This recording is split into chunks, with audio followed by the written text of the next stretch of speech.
All right, Kiss Army, welcome to the KissFAQ Podcast. Thank you for giving us your time today and letting us into your head. I hope we don't do any damage. This is a Kiss-related podcast by the board, for the board. We hope that you enjoy.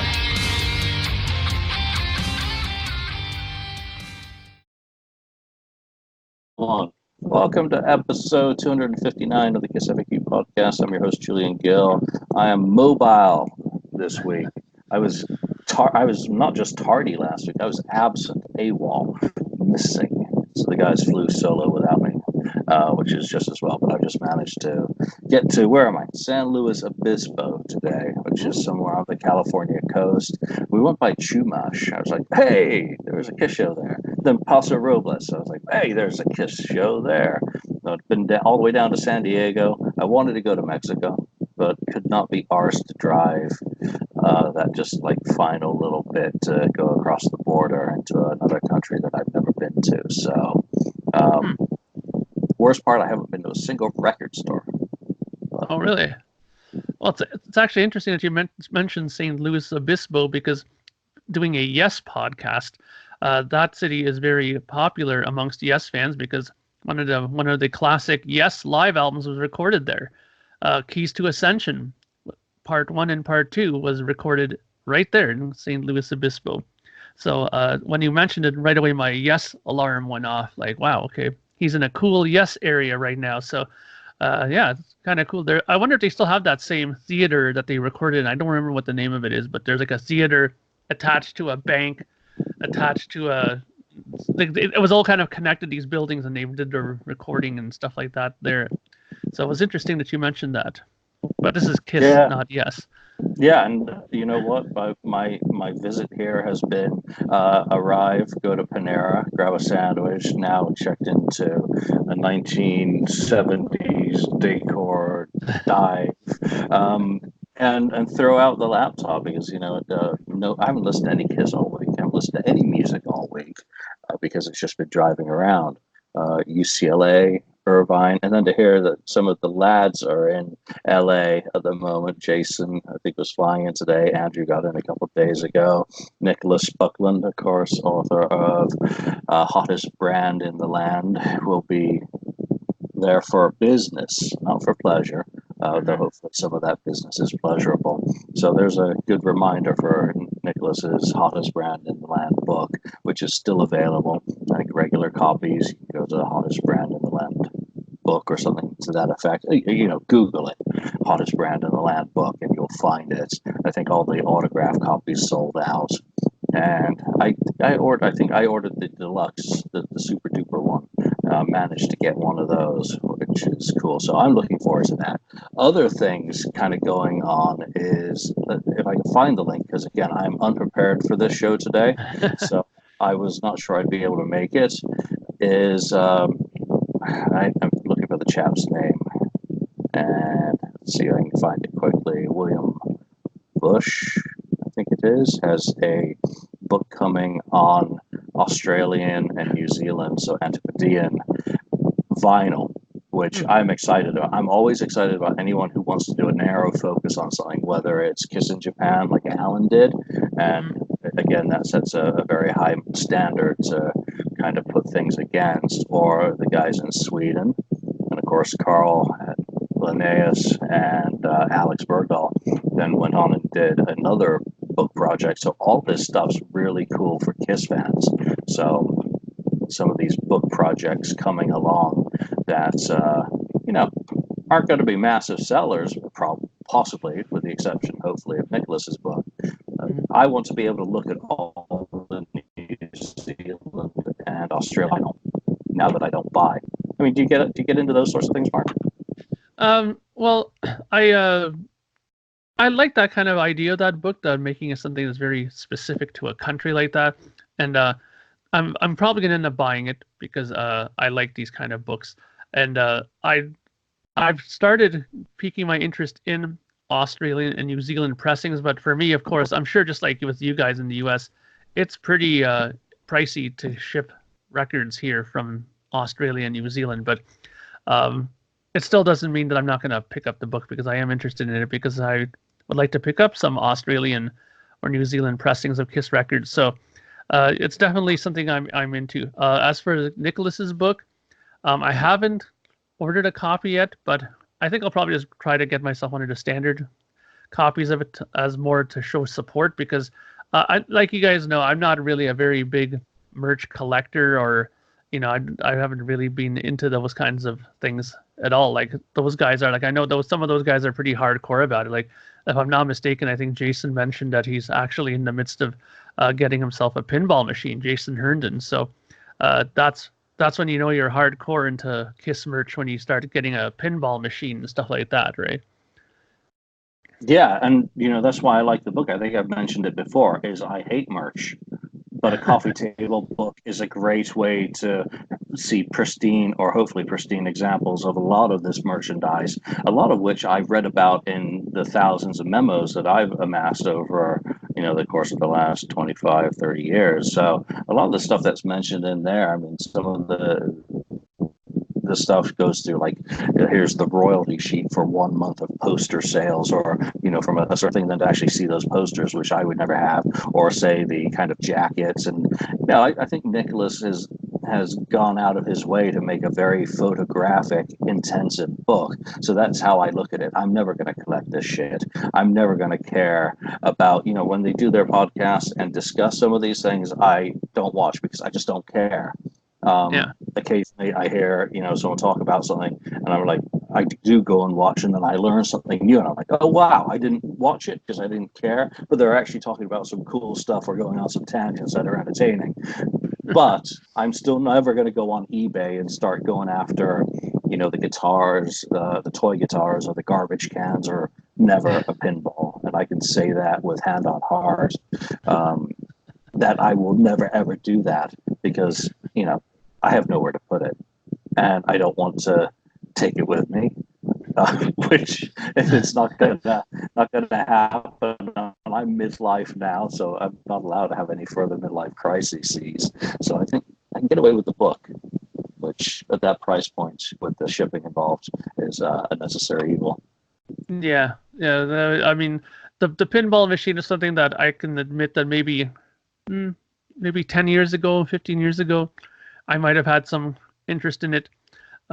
But yeah, now it's kind of the same issues. I mean, where am I going to put it? I mean, most of the stuff that I have down in the basement is like vinyl related, or I have like my Marshall half stack downstairs or stuff like that.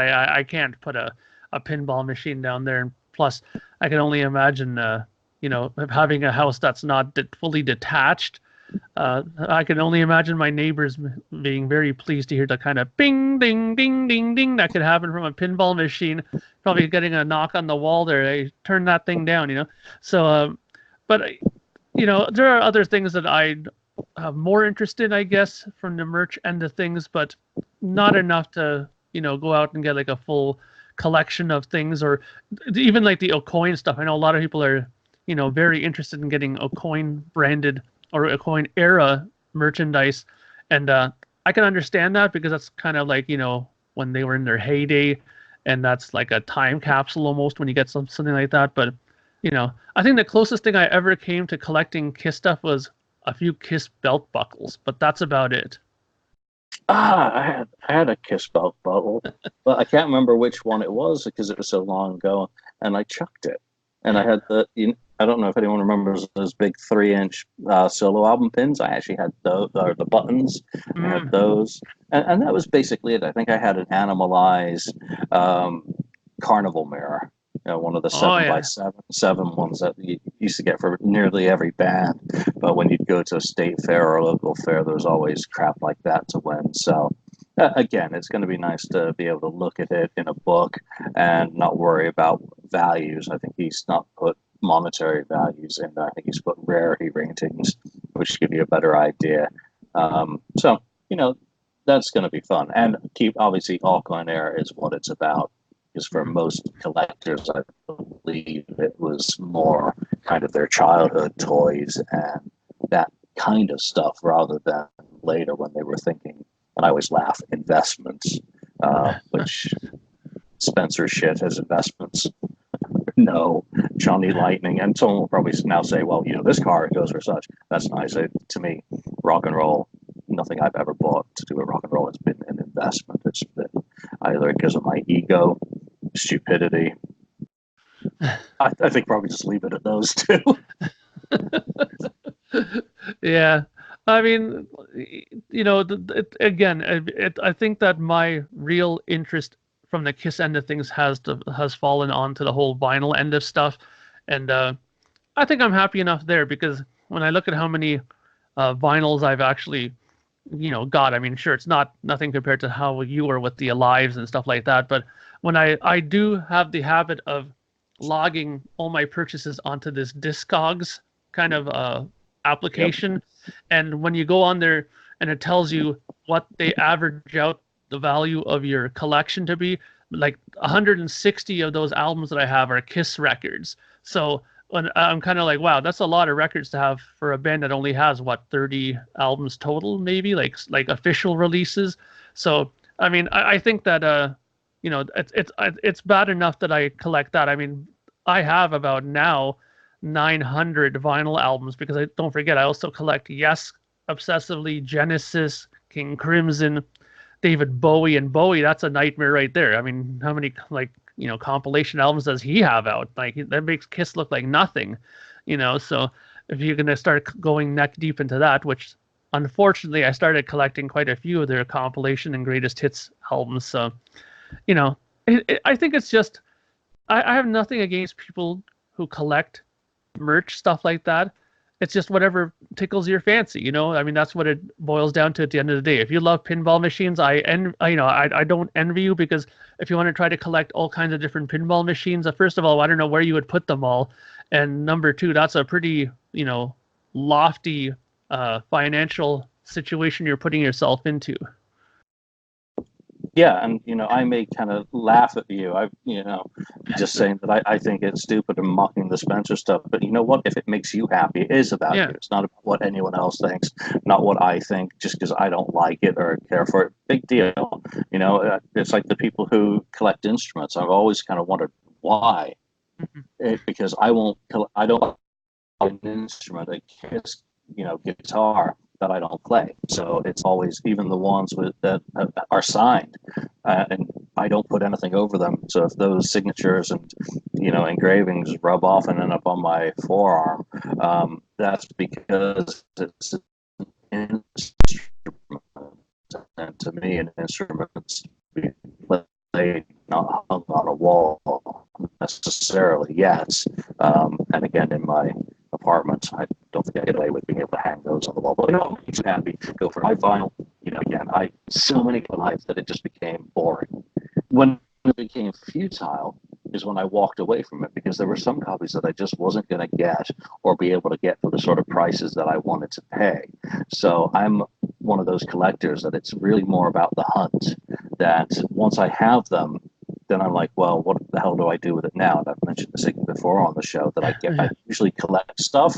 I go into a few years of being interested in Alive, collect them, and then I get bored and I sell them off and start on something else. I've been doing that with the cassettes lately. I got sick to death of it. When it got to the level of inanity of big window, little window, clear tape, oh, gray tape, oh, this is gray tape with a polygram.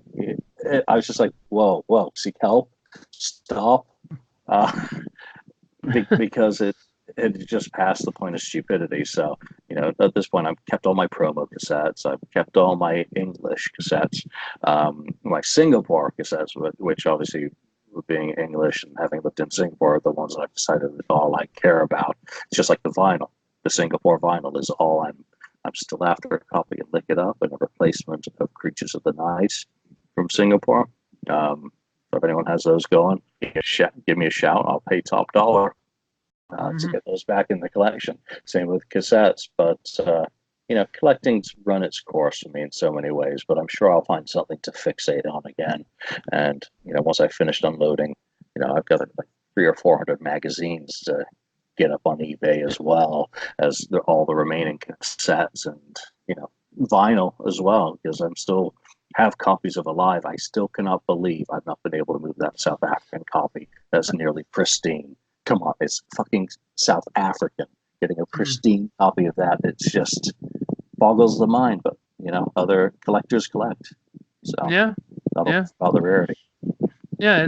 It's very interesting though, because I mean, you brought up a lot of interesting points. Like being a musician myself, having a few guitars in my collection, I kind of agree with you about the whole scratching the head over people who collect instruments. Because for me, I understand the value of having, let's say, a 1972 Les Paul, but for me, if I was to get a 1972 Les Paul, it sure as hell wouldn't be hanging on my wall and me just staring at it. I'd be taking that thing and playing it and using it to record stuff. And, you know, I believe that that thing is here for a reason. That's here to be played. And I know that there's some people who just won't look at it that way. And let's put it this way. If you don't know how to play the instrument, but you love guitars and want to collect it, I totally understand, right? That's perfect, right? But I mean, to me, I don't understand the person that can play guitar and can play it very well, but will go out and buy like a 1970, Telecaster, but never play it. I mean, I couldn't do it. It'd be too tempting for me to not take that down and listen to like history in your hands like that. Sure, there's some guitars that'll never fall into my lap, like a 1959 original Les Paul, which is probably like more than my house is worth, right? So I can understand if I ever got into a situation where I had that, maybe I might want to put out a lot of insurance on it and maybe put it somewhere safe and keep it away from my young nephews or something. But other than that, I'm like that with the vinyl. It's like with the vinyl when I hear people saying that they have a copy that's sealed and they don't want to open it. It's like, to me, I always open my stuff, even if I have like 19 different versions of it. I still want to open it because I want to see it. Maybe there's some slight variation. Maybe there isn't. Because for me, I'm a big, and you're gonna think that this is another crazy thing. I'm totally a dead wax matrix guy. I love going there and looking in the dead wax and seeing if I can find who did the lacquer cut and who did this and that. And those are the kind of things that I love about vinyl. So I have to open it and see it. Other than that, I just still love listening to the record. I was sometimes surprised at the differences because people were saying, "Oh, I don't like record club pressings," for example, and they said that they don't like it because for whatever reasons they don't like it. But I've sometimes run into record club pressings that actually sounded really good, and sometimes better than some of my Canadian pressings. I was like, wow, so it's not always in stone, in my opinion. That's why I kind of like taking out records from their shrink wrap and listening to it, because you never know what you could hear. You might have a version of it that it might sound audio wise much better than some of the ones you have in your collection. So I always take a listen to stuff, open it, check it out. And so as from a value point of view, sure, my vinyl probably won't be nearly as pricey or collectible because I never keep my stuff sealed. But it's to each his own, right?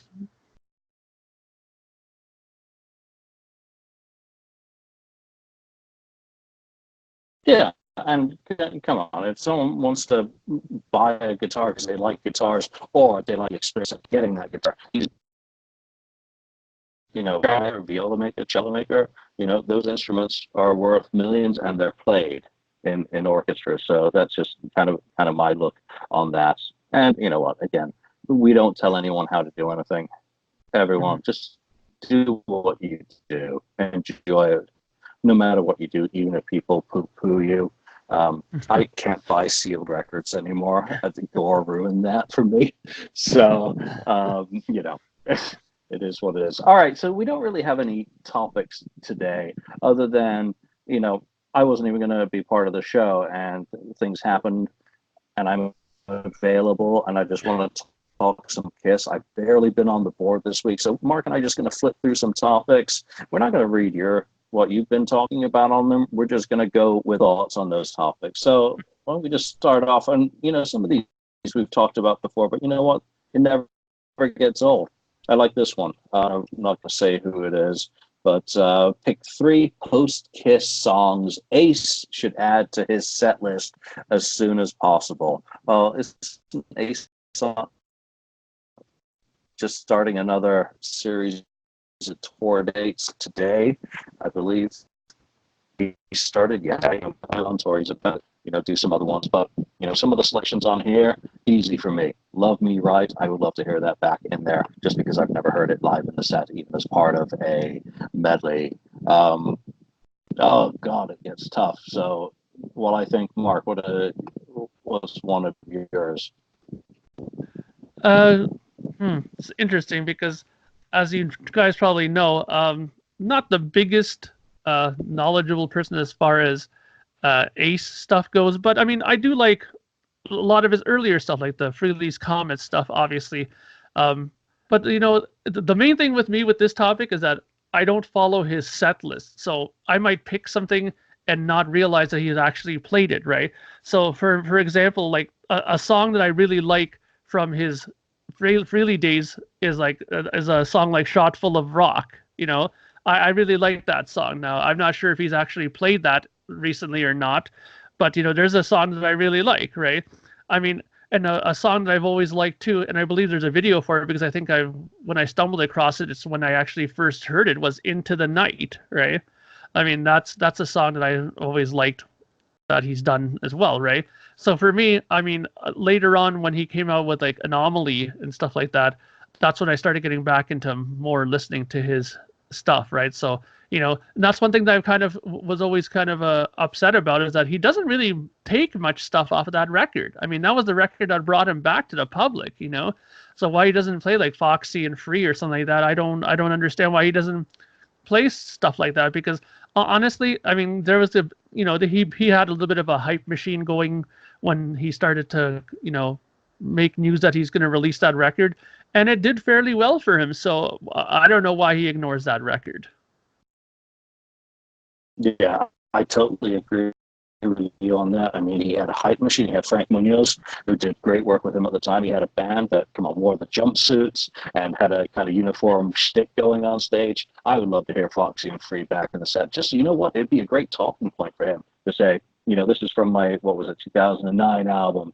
I really proved Gene and Paul wrong that I could get an album out, make another solo record. And since then, I've kept making records because the songs don't stay in the set long, and that's fine. I get why he feels the need to keep it kind of Kiss heavy. That was his stuff.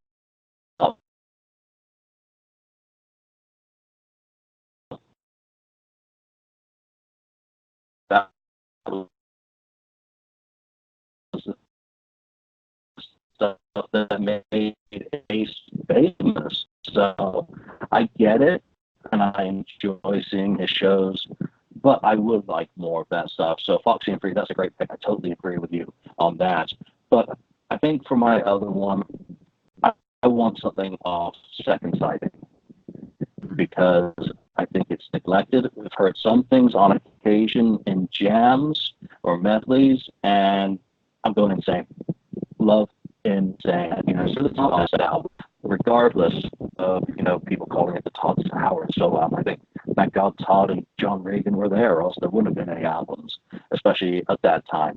So Insane again, to me, played in its full performance, would be one of those songs that could have a great story attached to it. Though Ace's on stage dialogues probably would work if he had to work without to just show up and play. All right, let's get to it here. And do jump in with any. Oh, I like this one. Dodger Stadium 1998 versus The Last. Now, that's a really interesting thing about both of them. It's easy for me. Dodger Stadium 1998. Any day of the week, I will take that set. I will take that performance, as weird as it was, just because I was there and enjoying it in person. So it was also the only show on the Psycho Circus tour that I think had Nothing to Lose. What was it? I Was Made for Loving You? I don't remember, but there were 3 songs that were in there that then they changed around and brought in Making Love for the rest of the dates on that tour. And of course, it had the Circus and the Smashing Pumpkins. And I also thought it was a good performance. They came out, and you look at the video, and even though it's not Peter from that night, someone nicked it. it's from the rehearsal footage and doesn't have enough Peter in it. It's still a band. But then, at that point, didn't know that they had completely failed with their Psycho Circus project. So there was still hope. It hadn't been poisoned by the negativity. But just because, again, my first show, and I find the Last Kiss from 2000 a little bit plodding and a little bit more unhappy, it's easy for me to pick. What about you? Yeah, well, I have to agree. I think 98 was definitely the more stronger of the two dates, for sure. I also think that a lot of it had to do with the fact that, 98 Dodger Stadium was the beginning of the tour. They were probably excited about getting back out and doing stuff, whereas Last Kiss was near the end, and it was also a band at that time that was, very much not seeing eye to eye on many things. And according to Gene and Paul, they were, heavily medicating it again, so they weren't happy with their performances and stuff like that. So obviously, I think that, the 98 show would definitely have more of the old fire from the band. And I think that one of the songs that they did do from that show is She. I believe that they did that during that show, and probably I don't think they played it many times after. I think it might have even been dropped after that show, if my memory serves me correctly. So yeah, again, the first shows are always interesting to go to, because like you said, sometimes you go to a show, they play songs, and then as soon as maybe even the next show, they've dropped it. I think I remember reading an article about the reunion tour that after Detroit, certain things got changed with that show altogether. Like they dropped some of the lighting grids, like some of the production of it even got changed from after that first show. So a lot of the times, going to a first show, it has its advantages. I'm pretty sure that your Vancouver show that you went to when the tour started for the End of the Road, maybe you saw stuff and that didn't continue in the rest of the tour. So I think it's a good idea to go to first show. So I agree. I think 98 is definitely something that is much stronger in performance than the 2000 farewell show. But I do want to bring up something. I don't know if you've caught this. Are you much of an Eddie Trunk listener? Because Eddie Trunk had on Steve Harris from Iron Maiden on, and he was mentioning before that he did an interview, or that Adrian Smith did an interview, and in this interview he kind of threw a stab at Kiss, saying how he was disappointed that they were playing to backing tracks and how Iron Maiden would never in their life ever do that. So it's funny that now this has been something that was kept, that has been swept under the carpet. Remember how much talk we had about this when it first came out and we first started talking about it when the tour started, and now it was nicely quiet. Nobody I found was ever talking about it again. But now it's interesting how Adrian Smith now all of a sudden starts bringing up this whole debate again about, bands who use tapes and doing stuff. I just found it kind of interesting that he rehashed it again.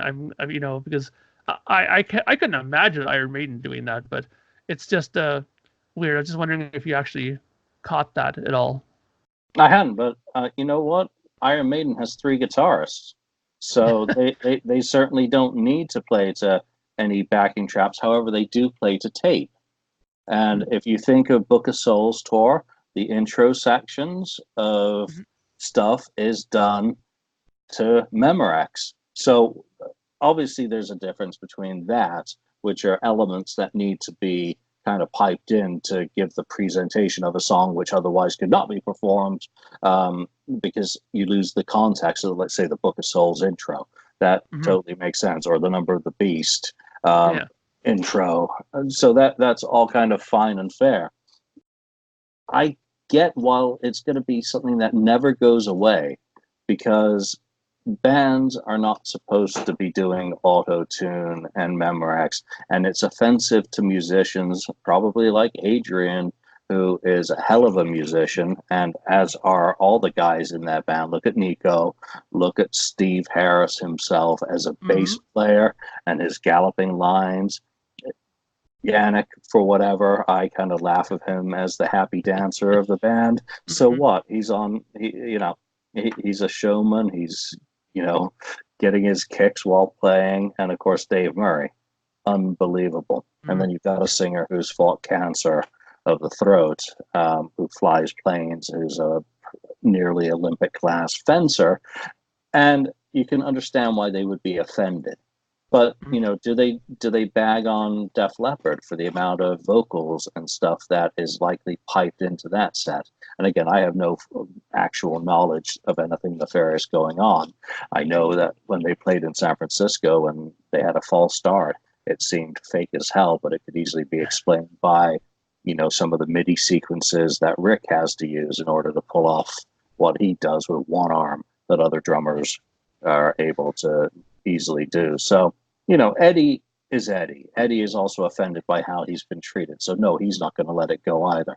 Do I listen to him? No, I don't have Sirius. I get the same kind of cherry-picked highlights that show up on YouTube that most other people get to go off on rants about because they lack the original context. So Eddie gets taken way out of context, and you only hear what sounds like the very worst part of what he was saying. When if you hear the other half hour, you often hear him set up where he gets to that point, but he's made a really good argument and fully developed it and debated it. But that one little soundbite that you just take makes Eddie sound irrational. But Eddie's also a passionate rock and roll fan. So I got a great deal of respect for Eddie Trunk because, again, he's holding that banner of rock high at a time when it needs to be held the highest. So, yeah, I agree because it's not a big, hiding point that his feelings towards Kiss and how he's being treated by them. But he makes no bones about it. I just listened to that interview today with Steve Harris, and before he went to the whole interview, he was talking about how that there's a small group of people that are starting to rally, and it's like they're starting this rallying cry to have bands stop doing this. That not only does he find it offensive to musicians, he thinks, but it's becoming offensive to audiences now, and he thinks that for the amount of money that people have to throw down for concerts, the last thing they want is to listen to pre-recorded stuff that they actually want to pay to hear the musicians play this stuff and show their skill at doing it. And I kind of understand that, but I mean, I think a lot of this stuff comes from how he feels about Kiss in general, because, I've never heard him start a topic about this without involving Kiss, you know what I mean? So he's obviously still very bitter about what happened, but let's move on to something else. We don't want to talk about Eddie Trunk all day. Well, yeah, but the rallying cry again, Sebastian Bach. I mean, he kind of lobbed one out there as well. The album's going to be performed live. I don't remember exactly what he said, but it was basically a torpedo against that sort of thing. So again, it's like your food. You want to know what every ingredient is in the package of food that you're buying. You want to know if something's genetically modified? A lot of people do. A lot of consumers want to know exactly what the ingredients are in order for them to judge the quality of what they're paying their hard-earned dollar for. And that certainly applies to music. When a lot of these bands and acts, and it's often been those who've been caught out, have been kind of more of the pop acts, have been busted for doing it. But you could be pretty sure that once anyone has the technology or the audacity to do so, then it will be done by others. But yeah, you want to know that your chicken tenders are 100% real chicken, not reprocessed, fake chicken stuck together with meat glue, then that's how you want your rock and roll as well. No MSG unless you're at the Madison Square Garden. So. All right, let's move on. All right, going back to the board here. I'm talking about that anti-scalping technology. I mean, what did you think of Metallica and that kind of news that came out about them selling their own resale tickets and whatnot? And especially when you think about how much Kiss's tickets have been costing. Well, I mean, nobody likes being at the mercy of scalpers, but I mean, I'm honestly a little bit unsure of the whole thing of the argument. Is he arguing the fact that about the scalpers and they took it under their control to take the scalpers out of the picture? Is that what's going on in this situation? Yeah, I think so. They're basically scalping their own tickets. Yeah, well, let's put it this way. I kind of look at it like this. would a fan rather buy a scalp ticket from some schmo that they don't know on the street corner, or would they rather, get it from the actual band itself? I mean, sure, maybe that doesn't make it right either, but I think in some levels, you know, maybe there's a sense of security in it, because a lot of the times I've heard stories about people buying tickets from scalpers. They go to the gate and they get it scanned, and the guy looks at them and says, "This is a fake ticket. You can't come in." You know what I mean? And there you just dropped $100 and it's down the toilet. I can't see that happening if a band like Metallica is, taking over their own ticket sales. I can be reassured at least to know that if I was to buy a ticket from them in that kind of scalped capacity, that at least it would be a legit ticket. I think that would be the last thing that a band like that would want to do to themselves, Yeah, I think all in all, the market is coming to a massive realignment. The music industry itself, just as it killed itself with recorded music, I think they've gone down a dark path when it comes to live music with all the fees, Ticketmaster, the scams, the class action lawsuits. I think there are a lot of, I'm going to mix my metaphors horribly here. There's a lot of chickens to come home to roost yet. And I think people are going to get fed up with, I think people on this latest Kiss tour and the dynamic pricing are going to get really fed up, especially people like us as fans who get these pre-sale codes, and when you're able to use them, you get a ticket, and then later on, closer towards the date, all of a sudden, all those seats that have been held back and didn't sell are opened up, and you're now seeing $250 front row seats. The fans get angry, and the fans vote with their wallets, but also the price of attending a concert has gone up so much that in many cases, it no longer feels that there's any value in doing so, especially when you're able to hop on YouTube and watch that same show for free, often filmed from very up close. No wonder they hate cell phones, and they'd love to get rid of them. But, the concert experience is not fun.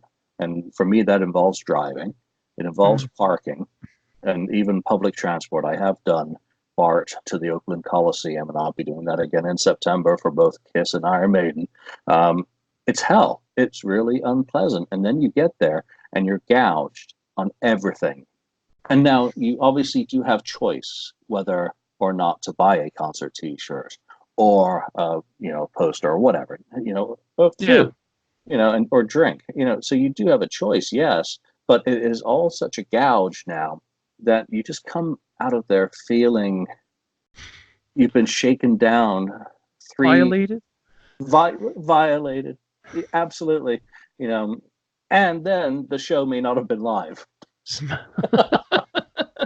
Yeah, I mean, I totally understand, because for me it's the same thing. I mean, when that Royal Affair tour came, I mean, that was at the Budweiser Theater, which is, for me, I live in Brampton, and this is on the outskirts of Toronto. So for me, I'm looking at maybe a 35-minute, 40-minute drive to get there. And that's pending that I leave a bit earlier to avoid traffic, because Toronto traffic at, supper time is brutal. Okay. Anybody around here will tell you the same thing.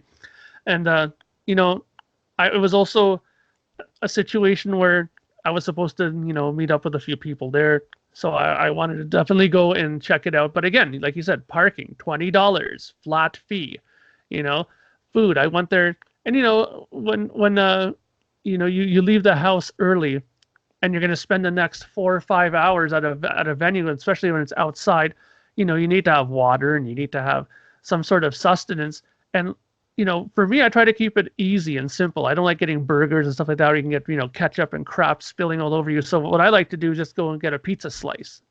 But a pizza slice there, it's like $8. It's insane how much they gouge you for stuff like that. A bottle of water, $4. It's like I'm almost giving a $20 bill for a pizza slice and a water, and then I pay $20 for parking as well.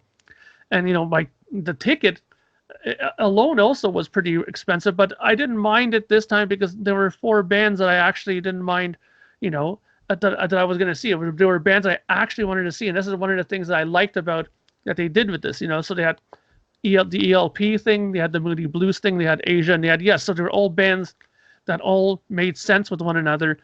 It wasn't a situation like when Kiss came through on the reunion tour in '97 through Toronto, they played with Degeneration, a band I never even heard of.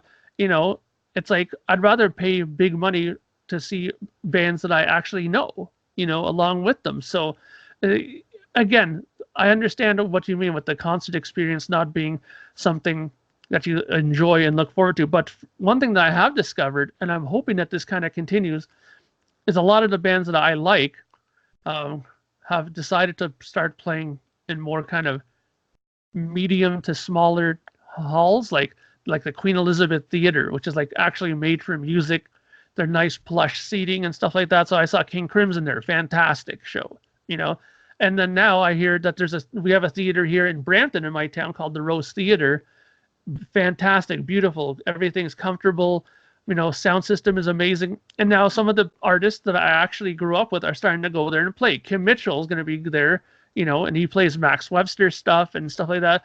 And for me, that's like a 5-minute drive literally from my house to that theater, and they have underground parking and it's cheap. It's like $10 for the night, you know, and you have an elevator right from there right up to the place. You know what I mean? It's how much more simpler can it be than that? Sure, the food maybe still be a little bit on the pricier side, but I'm hoping that at least in my area, the bands start playing in a place closer to me. You know, I have the advantage now that Brampton is becoming a city that's growing in size, so bands are not overlooking Brampton anymore. Before it used to be just to go to Toronto and Montreal, and now bands are starting to go, well, you know, you have more than 500,000 people now in Brampton, so it might be worth going to go check it out. You know what I mean? So that's making the experience a bit better for me.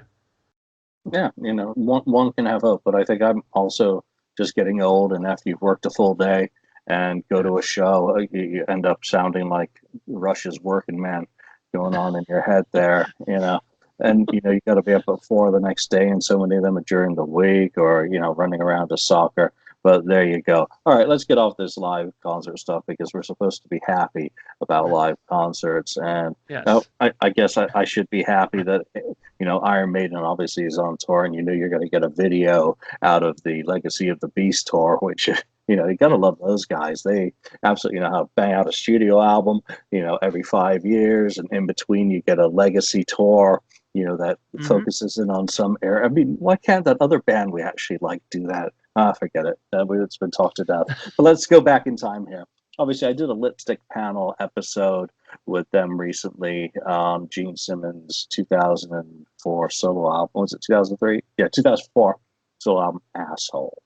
And the part one of that episode has been up, and someone asked the question. You know, it made them think. That both Gene's solo album and Paul's Live to Win weren't considered strong albums by the fan base.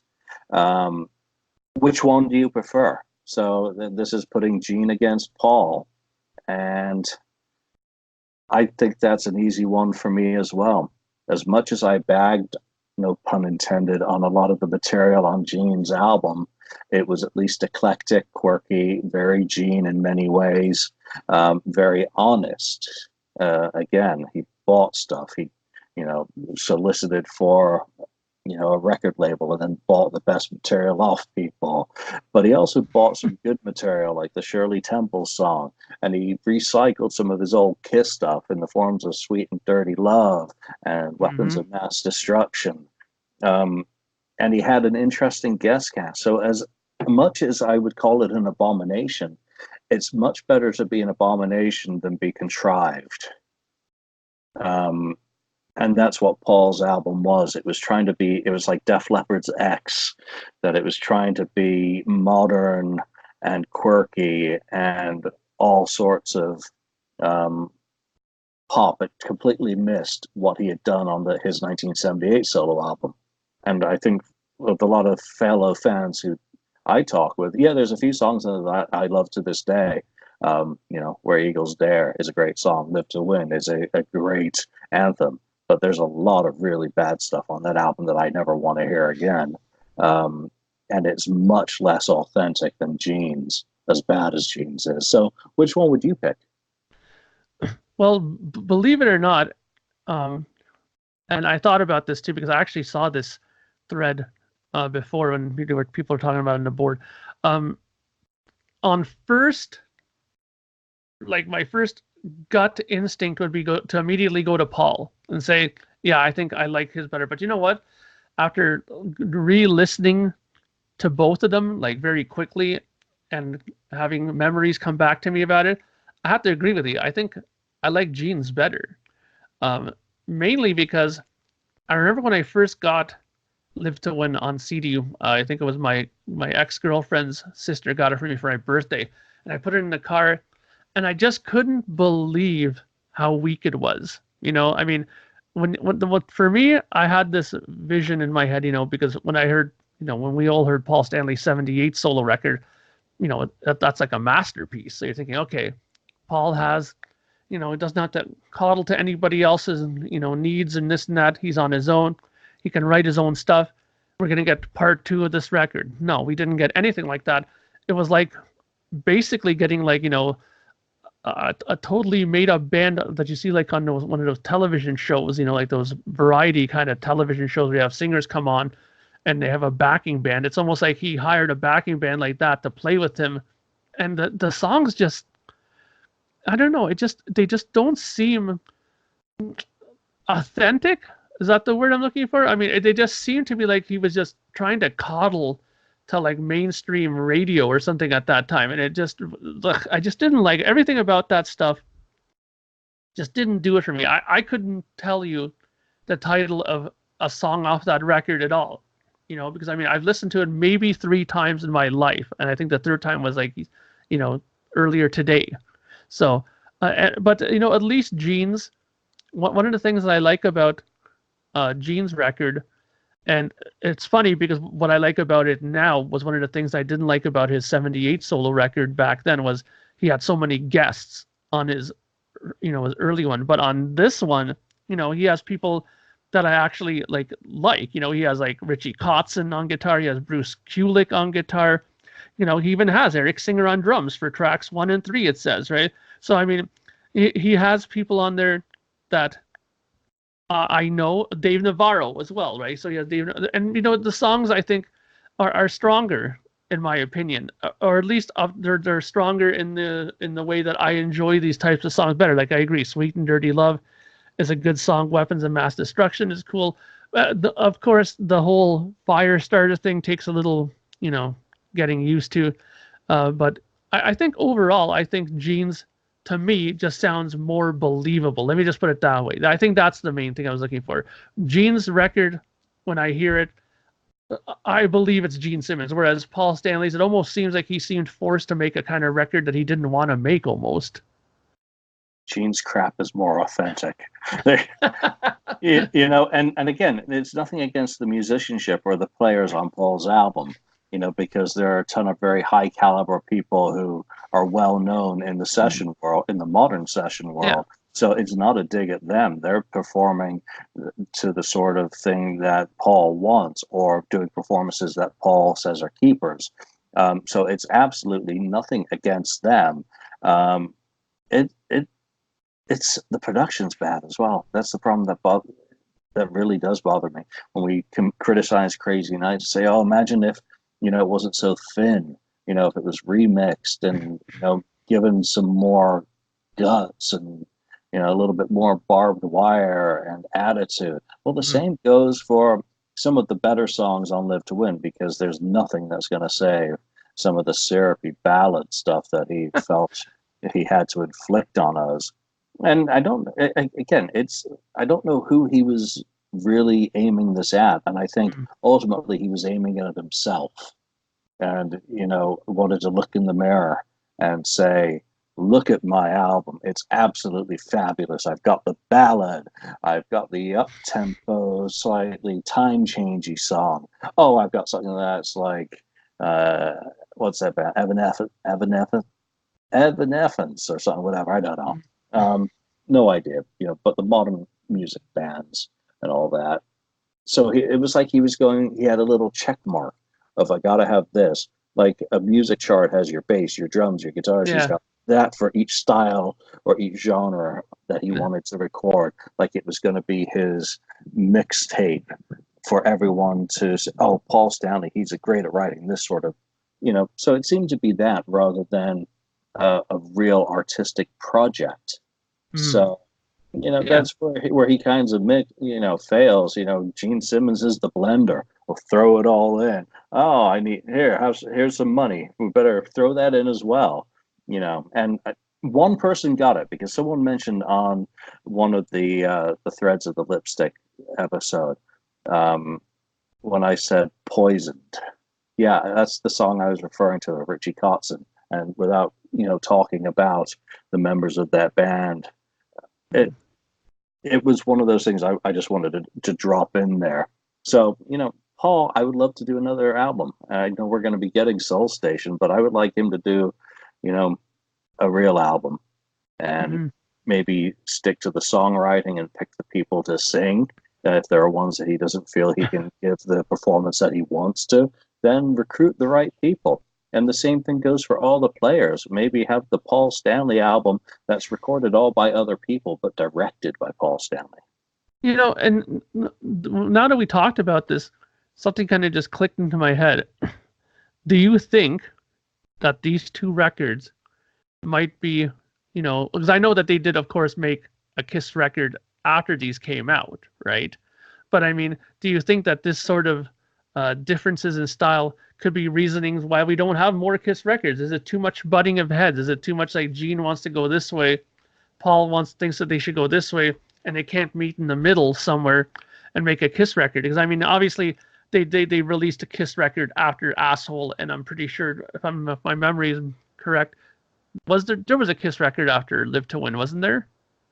Yeah, it was the Japanese Jigoku Retsuden, the re-recordings album. Oh You yeah. know, Because I was just wondering, like, is it just because of that? Is it because of a lack of direction that they don't make another Kiss record? Because I mean, Paul Stanley now he's making the Soul Station thing. It's probably done already, ready to go. But it's not that the fact that he can't make a record, he can obviously clearly still make music, but it's almost like there's too much of this and they can't decide on what to do because I mean Asshole and that kind of stuff that Gene writes, he always writes on the more heavier end of stuff compared to Paul, obviously. So, is it that I've always kind of wondered that. Is it just now we don't get a Kiss record, studio Kiss record, because they're just too far apart in what they think a Kiss record should be? I think it's, again, like Gene has kind of intimated and Paul has certainly stated, that Paul's not interested in doing it unless he's fully in control. But I think also the gas tank's empty. I think in some cases they know that their tools no longer work as well in certain areas. So where Paul maybe feel confident in doing kind of the different sort of singing that he's able to do with Soul Station and do that as an album project. I to be perfectly honest, when we talk about his vocal decline, maybe he doesn't feel that he can do the material justice singing the sort of music that could be released under the Kiss banner. Maybe he's afraid to tarnish it, especially when there were a lot of talking points with Monster. A song like Long Way Down. People said it's a great song. Imagine if, it was recorded with Paul's vocals, 5 years earlier, 10 Yeah. years earlier. So maybe he got tired of hearing those sorts of things, which is unfortunate because, again, he is the artist. And when you always hear about your own death continuously, it must get very irksome, especially when he still has an artistic desire, obviously. I mean, he wouldn't be doing any of the things that he does if he didn't. So there's still something there. Whether or not it's going to resonate with Kiss fans is a whole different thing. I think he's going to get a certain amount of sales strictly because he's Paul Stanley of Kiss by Kiss fans. But how many of those actually get opened up and played? That's the other thing. I don't think he cares. As long as you buy it and you get some numbers with which to justify it, and hopefully it does what it needs to for him. Yeah, and it's interesting because there was a clip that I saw on YouTube the other day because I've been watching some of these a legacy on the road stuff from Maiden, and Bruce Dickinson actually mentioned something, and it's funny because Eddie Trunk mentioned it as well, and it has to do with what we're talking about, because on stage he's saying he does a little in between bit where he says, we're doing a show today of nothing but our classics, no new songs. And then he heard like some people actually booing, like boo, right? And he goes, that's good to hear. Actually, I'm actually very happy by that you're booing because he actually thinks, that people want to hear new music, and a lot of Iron Maiden people still want to hear new music from Iron Maiden. And I think that's one thing that they have definitely going for them. And one thing that I've always loved about Maiden, about Steve Harris, is that he's very headstrong and adamant that they will always make new music and then go out on tour again. And I think that's fantastic. They're not just going to sit on their laurels and just play nothing but, legacy type concerts. They want to make new music. And, sure, we can debate all day long of whether Book of Souls is anywhere as good as Peace of Mind. But the bottom line is, they're artists, they're musicians, and to be a musician and artist, you have that need to want to create more stuff, and they do it. Yeah, rather than being a jukebox and just playing the same things over and over, same set every night. Where is the artistry in doing that, other than being able to replicate the same thing every night to a high standard and not get so bored out of your mind by playing rock and roll all night as the 17th song of the set for 3 months straight. I'd be strangling a cat, to be perfectly honest, by that point. But, again, I'm waiting for news to drop that Maiden actually has a new album in the can that's ready to go. And because then they'll go out on tour and they'll subject you. And there's the difference. I say I want new stuff from Kiss. I want all these things, some new songs, new tour, new outfits and all that. Iron Maiden comes out and does a set on the Book of Souls tour, and I've mentioned it before. They do all these new songs, and I'm nodding off. I'm like, oh, please let the Red and the Black come to an end. Can we please have Number of the Beast in here? Because Iron Maiden songs, they're really long sometimes, but be careful what you wish for, because sometimes it may come true. And they did it on A Matter of Life and Death. I think they performed the whole damn album. And then Book of Souls, performing 4 songs off that's like 942 minutes anyway. So, more power to Maiden. They know how to mix it up, because if you go to the new stage show, the new tour with the new album, you know what to expect. You'll get the hits at the end, and the rest of the time you're going to be learning the new album whether you want to or not. But you also know that when they come back in 2 years' time, they'll be doing a legacy set of whatever album's up for an anniversary that they're in the mood to do. So why don't we leave that there for this week? Because, this is the episode that wasn't even going to happen. I'm going to apologize in advance. Your video's been a little bit choppy, and that's probably putting it mildly, because I'm running this off my cell phone. Hopefully